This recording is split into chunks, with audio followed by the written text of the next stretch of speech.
Oh, so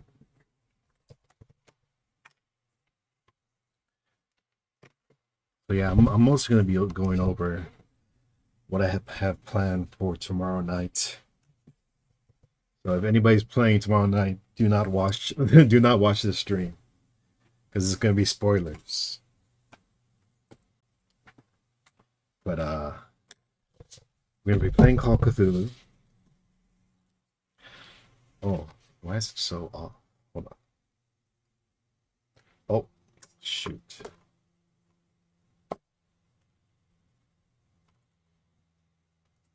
Okay. All right.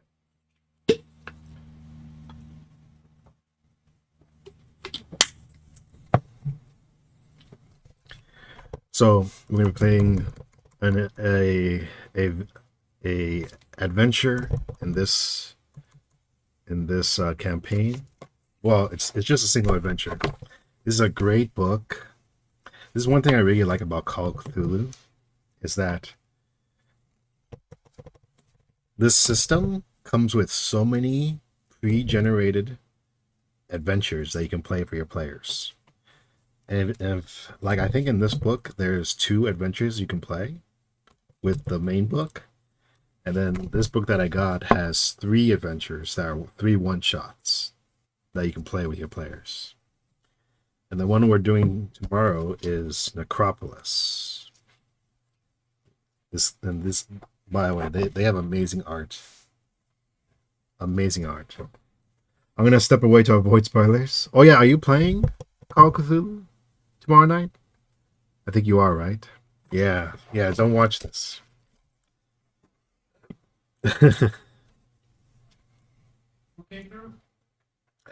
No, I think Mia's playing tomorrow night. Oh, yeah. So,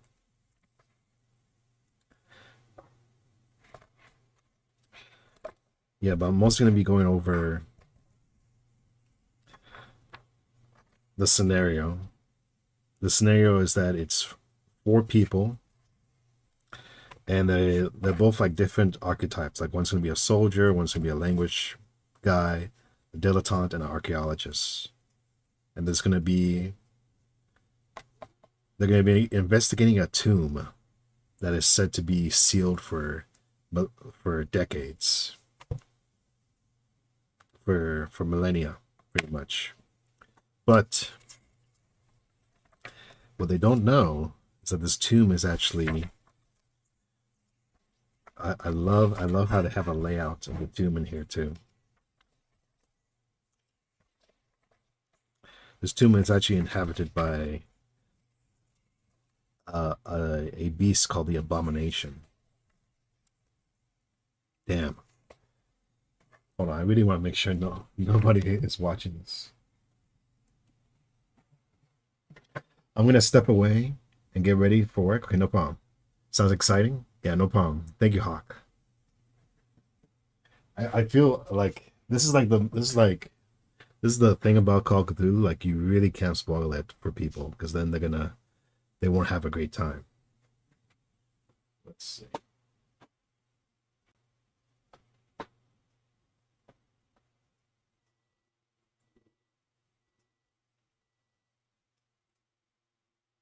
All right. Just letting you guys know, if you're playing tomorrow night, do not watch this. Okay. I'm just gonna go over the setup for Necropolis.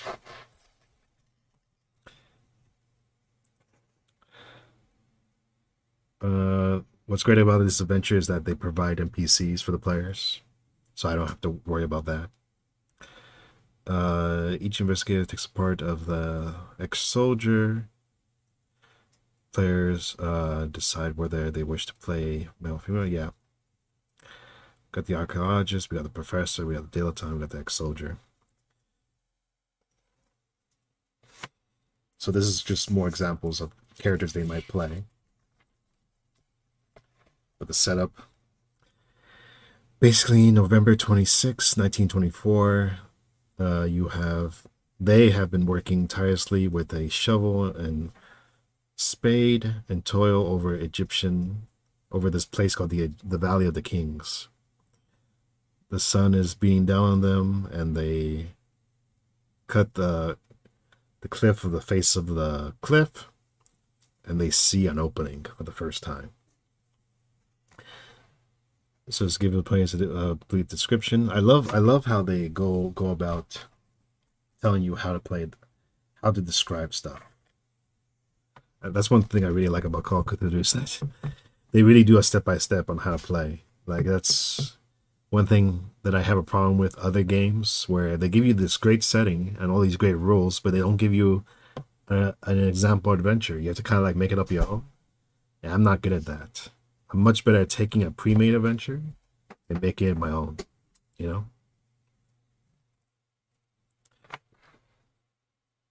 Actually, yeah, let me close that door. Hold on.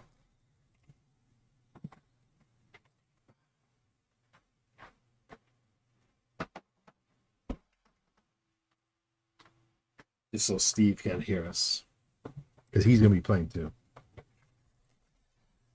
But anyway. So,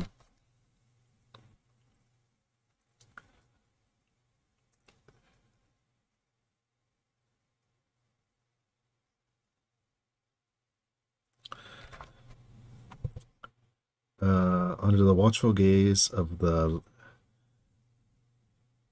laborers construct a primitive pulley system and hoist it, slab blocking the entrance into the sky. Air from the dark hallway invites you inside with a promise of untold treasure. You excitedly rush inside into the darkness. You are merely steps away from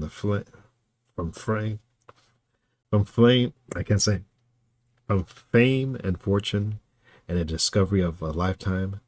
As you all enter the ancient chamber, you hear the cry of an alarm from one of the laborers.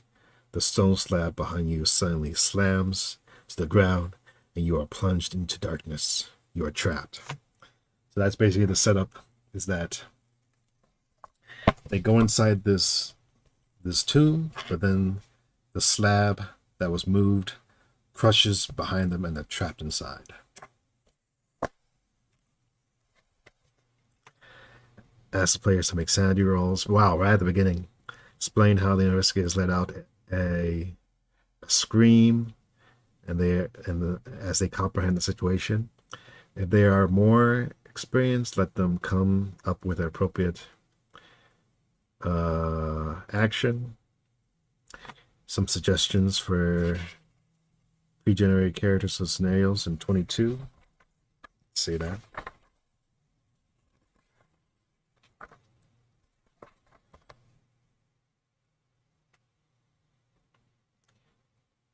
Box scenario located in 22. I think they meant 23.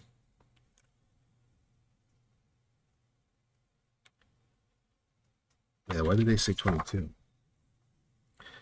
Insane investigators, yeah, they meant 23. So the archaeologists could start a fire. Fire will cease the evil. Outbursts. Madness, save us. Attempt to grab the nearest object. Throw whatever they're holding to the nearest target. You'll never take me alive. Anyway, so if they succeed, the investigators hear muffled voices coming from the other side of the tomb. Ask the players to make a listen roll. If they are successful, their investigators hear some of the laborers laughing, apparently quite pleased with what happened, while others seem to be angry. It is a chaotic and confusing situation. Did the laborers' actions cause the stone to fall? If it's an accident, or was it some unseen force that brought the stone crashing down? So that's what I love, is that it's going to be kind of ambiguous what it is. So it could be the laborers. Maybe the laborers are cultists in disguise, or maybe the force that's within the tomb, like a curse, made it fall down back at them. More alarming, the voices outside seemed to fade into silence, leaving the investigators alone in the pitch black tomb. If the listeners failed, then the investigators have the option to either spend luck or describe what they are doing to push the roll. Although there are consequences for failing a second time, remember, you cannot spend luck to alter push rolls. Player does fail a push listen. Their investigator trying to put their ear against the door slab to better hear what's going on outside instead slips on some loose stones beneath their feet and smack their head on the ground, causing 1 damage. Cool.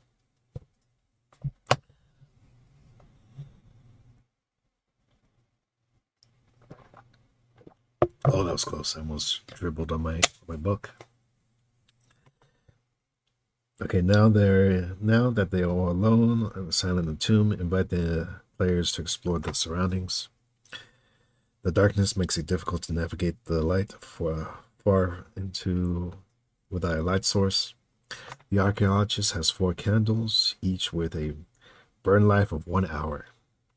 Naturally, matches only give a few seconds light, while cigarette and cigar provides no useful light at all. Keeper note: darkness play an important role when exploring the necropolis. The room should be described as a fragmented section of the investigator's candles reveals the ancient secrets of them. Cool. Investigators are welcome to experiment with alternate forms of lighting. This may include the use of some kind of rod or an arc of clothing to make a torch. A luck roll ensures the torch works as planned. A failure results in mild burning, causes 1 point of damage to the investigator. That's crazy. Examining the entry chamber for several clues, some of which require successful rolls to uncover.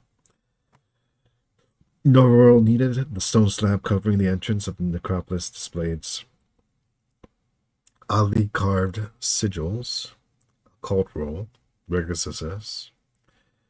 The sigil on the stone slab are sealing sigils used to protect and ward against those who would rob the tomb. Interesting. Spot hidden, regular success. There is a limestone chip shattered across the floor. Archaeology roll. The limestone chips on the floor indicate a prior excavation. Okay, so that's to let them know that someone actually has been here before in the past. Areas of interest, we have the passageway. So passageway, antechamber, annex, burial chamber, and treasury. Passageway. Investigators start their exploration here with the candles and torch. Visitors can see into the dark hallway, which looks to be about 25 feet in length. Damaged and faded hieroglyphics can be seen. Candlelight highlights cracks running through in the darkness. At the end of the passageway, a vague shape of furniture similar can be seen. So this is where all the furniture is. If the players hesitate to move on, hint that the air is growing thin, suggesting that unless they find a way out, they could suffocate. There are several clues for the investigators to uncover if they decide to study the hieroglyphics. No roll, there are cracks in the walls, behind which can see a dark, empty shape. Strength, with a bit of effort, a section of the wall comes apart, revealing a small opening 2 to Each hole houses a small lining wrapped passage with painted wooden dog heads protruding from the bandages. If the lining wrapping is removed, a mummified dog is revealed. A successful archaeology or history roll confirms that the ancient Egyptians often left animals as offerings in shrines dedicated to their gods. Cool. Note, any further strength rolls might tear down other wall sections, revealing more mummified dogs. Investigators choosing to continue the destructive risks the passageway from collapsing and being forever sealed in the rubble.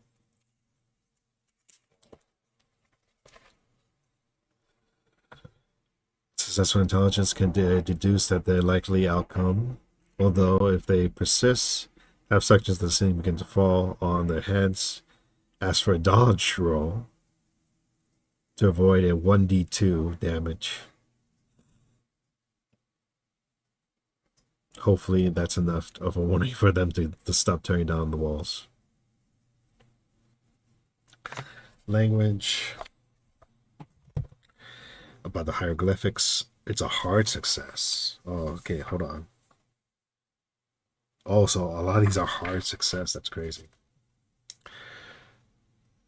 Seem to tell a story. They depict the pharaoh who appears to possess a great power beyond those of modern mortals. The disjointed image of the pattern show him smithing those who do not follow him, and that many suffered and perished under his rule.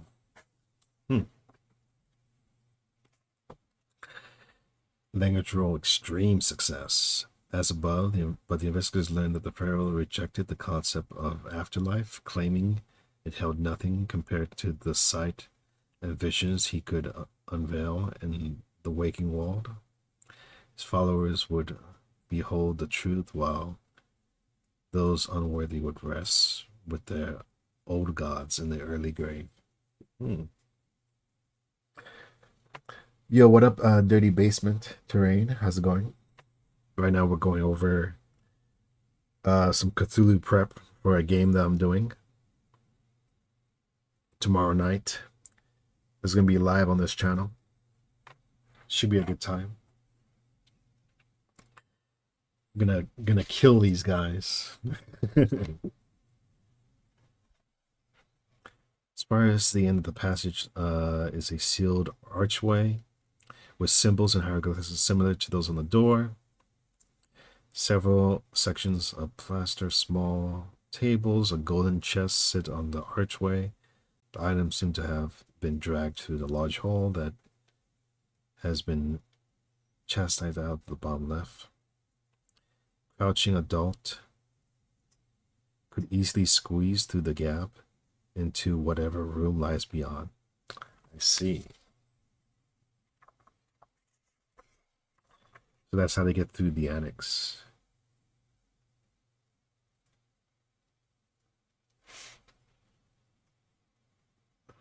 Merle. Okay. Oh, okay. Sealed archway.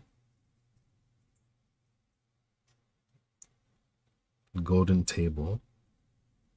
Okay. Only ever played Cthulhu a couple times.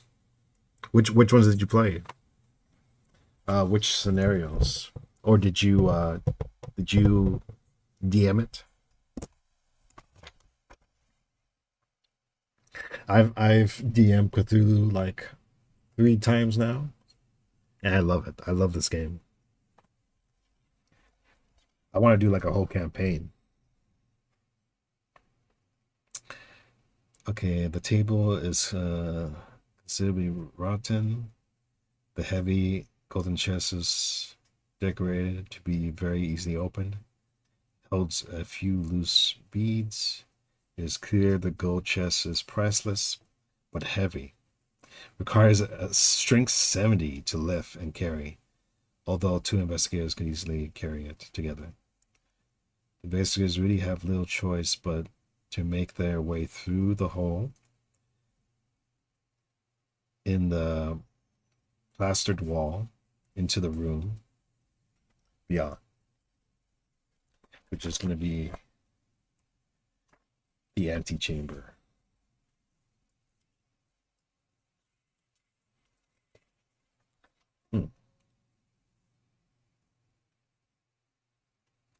Keep a note, as already noted, and despite few appearances, the passageway is unstable and potential of collapse. If needed, the keeper can decide to have a few stones fall on the ceiling so that a cave-in is imminent, which should quickly move the investigators onward. If so, allow the investigators to safely scramble into the chamber through the hole in the plaster wall. Indeed, the possibility of a cave-in may be useful by the keeper for every location within the necropolis to create a sense of urgency and to speed up the game if needed. It may also be exploited by the investigators as they attempt to escape from a cave-in. Cool.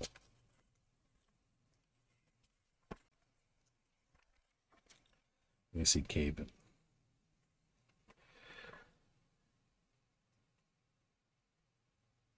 All inside are killed. Damn.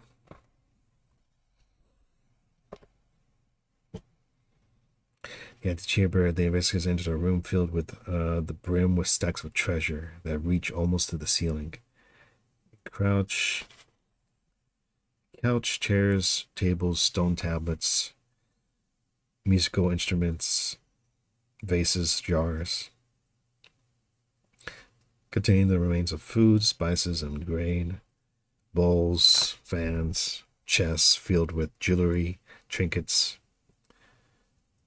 Chariot made of gold stands in the northwest corner. To the east is a huge slab, blocks an archway to what is probably another chamber. On either side of the slab, 2 large statues seem to be standing guard. Across the room to the north is a open archway leading to another room, the annex. It is the plaster wall sealing the archway has been completely demolished, and a bit of it lies shattered on the floor across the entry.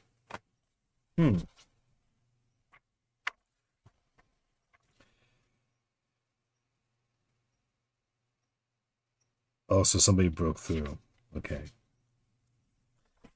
Thankfully, I think there's handouts for this.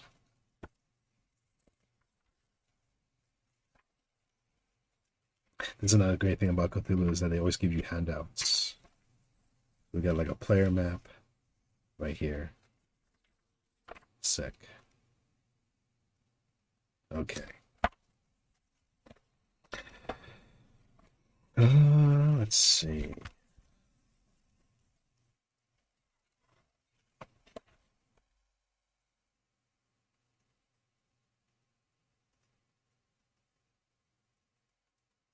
Okay, searching the antechamber.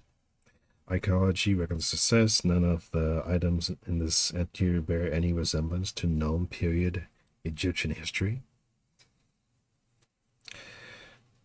Appraisal, the gold items and stone tablets here would command a very high price in private sites. Spot hidden, regular. Some of the items have been broken, as if some had moved through here quickly, with little regard to their surroundings. Keep a note, with so many items screwed about, investigators wish to hide in the antechamber gain a bonus to die stealth rolls. Okay.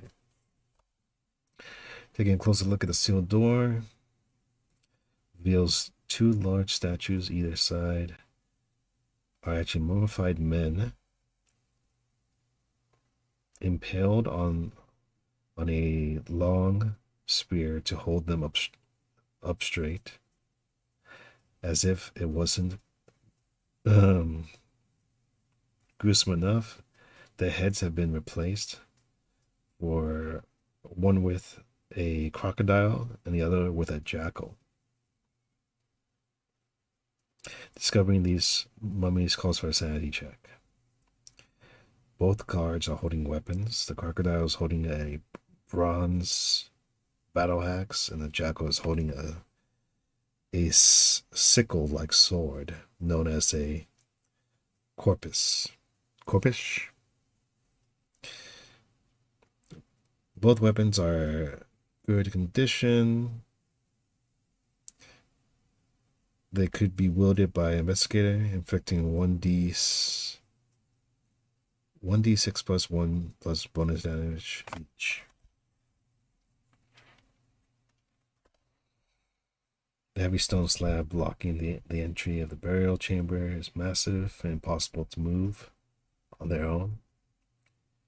Compared to the antechamber, the annex is filled with religious artifacts. The walls are lined with 3-inch highly furnished crowns. Side.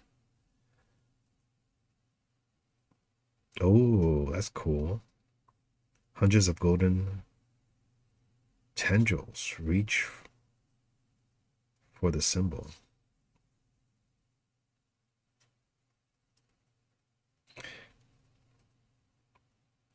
Five-foot tail golden ankh.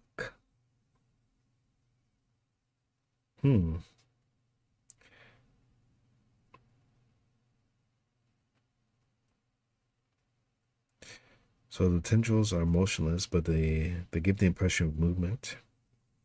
It's unsettling.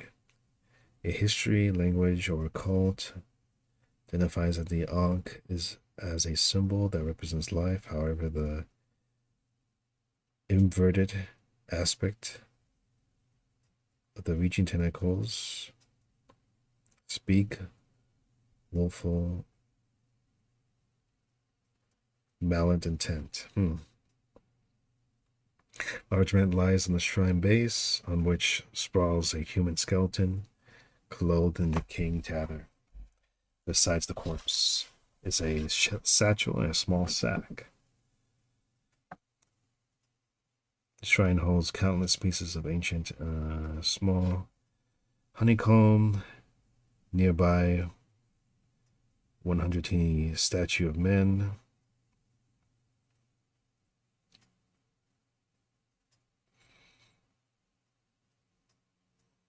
The skeleton's ribs are crushed, and the skull is fractured.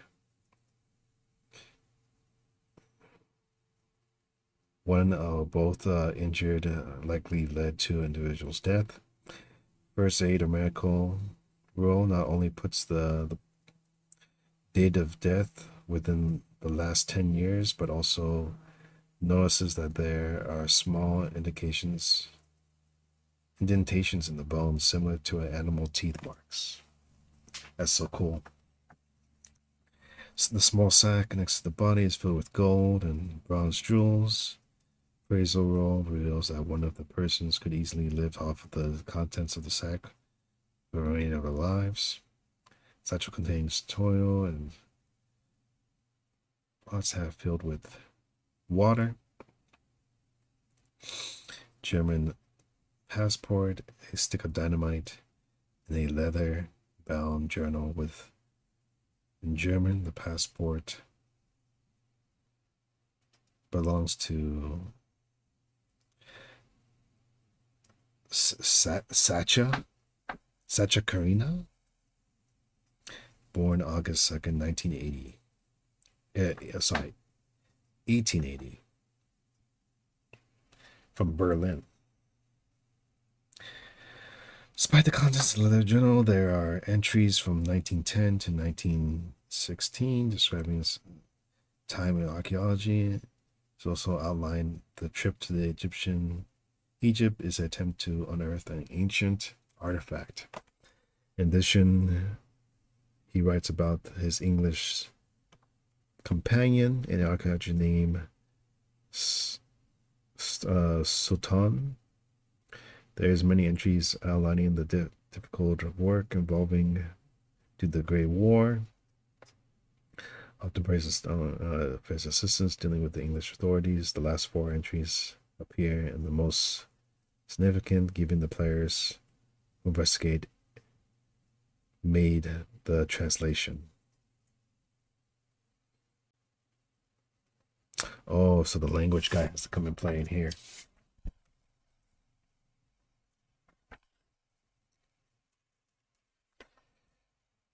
So only he knows German, right? Arabic. Yeah, German.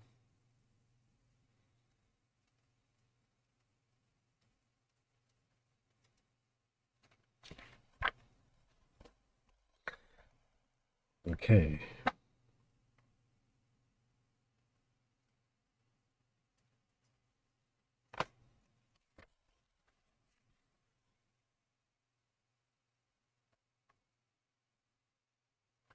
There is the contents of the journal. Oh, it has to be a regular success. Handout 1. The mural on the handout 1. Oh, they get all these.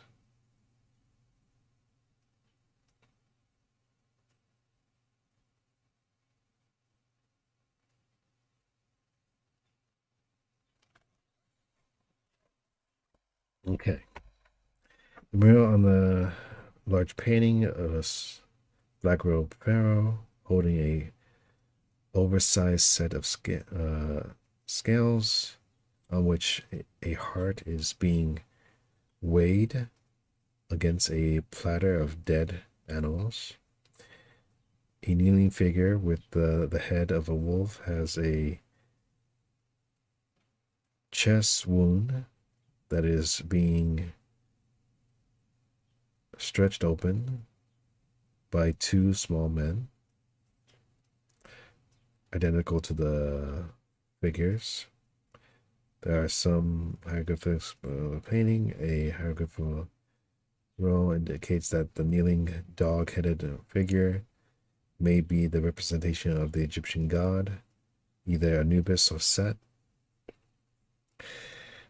The scene shares similarities to the weighing of a heart ceremony where the god judges if a person could enter the afterlife.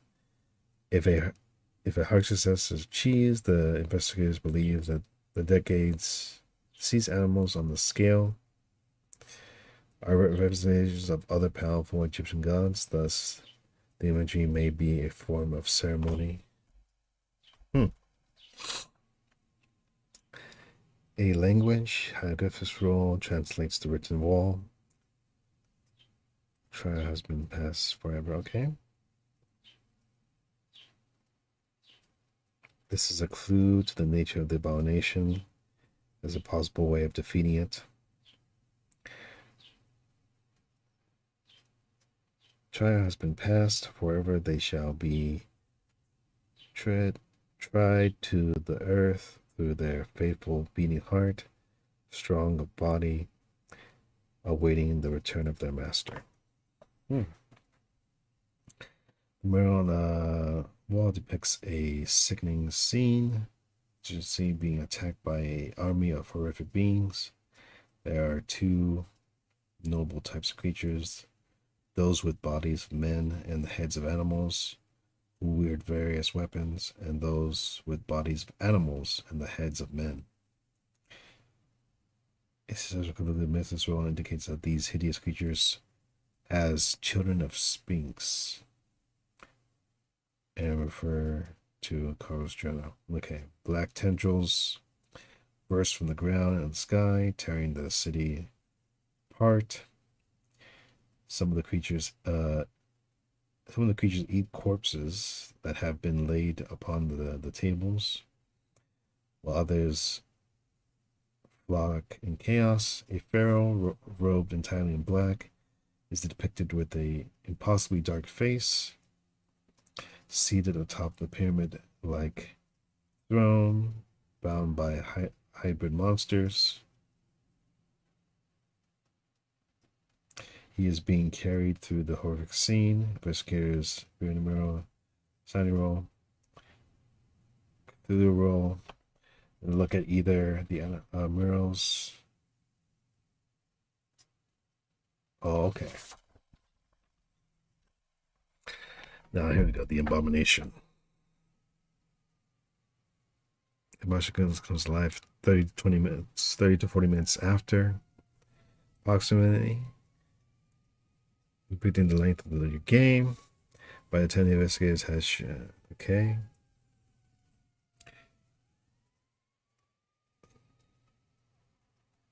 The abomination exits the burial chamber by moving. Okay. I don't want to go too far into this. I want to save it for the game. What time is it? How much time do we got?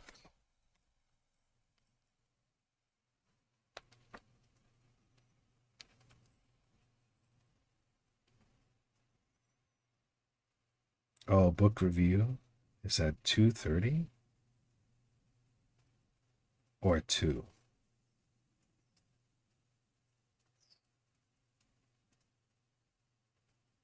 I guess 2:30.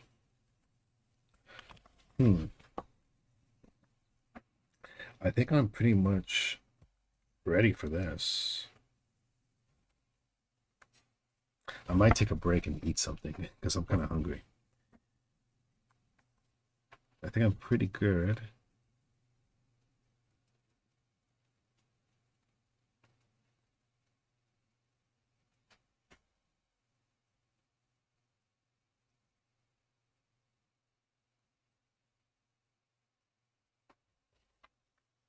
Let's see how strong this abomination is.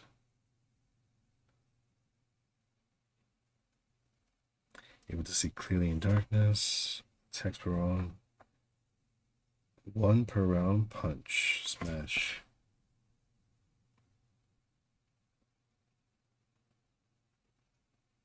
Damn. This thing is crazy.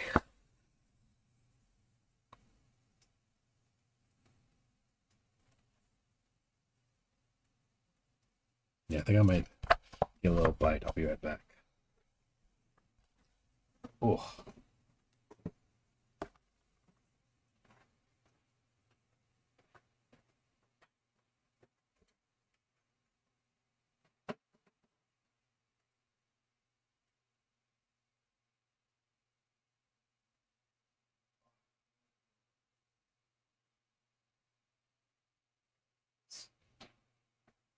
I think I'm pretty good. Cool. Yeah, check out tomorrow night for this session. The monster is very into wrestling. Interesting. Okay. I don't want to go too far into the monster because I want to save it, but come by tomorrow night and you'll see it in action. And don't tell Steve what it is. Tell me what it is. Don't tell him. Tell me. He's playing. Nah. I want to know.